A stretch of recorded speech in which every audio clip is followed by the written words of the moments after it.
Hello everyone, how are you doing? This is MD Tech here with another quick tutorial. In today's tutorial, I'm going to show you how to allow installation of apps from unknown sources on your Windows 10 laptop, tablet, or desktop computer.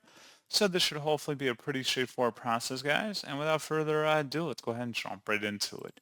So all you have to do is open up the search menu, type in settings, best result should come back with settings. Go ahead and open that up. You want to select the apps tile. And there should be an item on the left side that says apps and features. Go ahead and select that.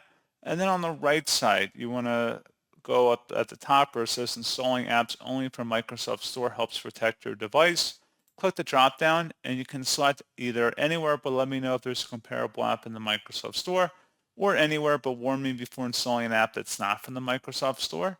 Or you can select anywhere too. Any of these options are available. If you select the Microsoft Store only, that's going to defeat the purpose of this tutorial entirely. So any one of those three options at the top and you should be good to go. So pretty straightforward process on that, guys. And as always, thank you for watching. I do hope that was able to help you out, and I do look forward to catching you all in the next tutorial. Goodbye.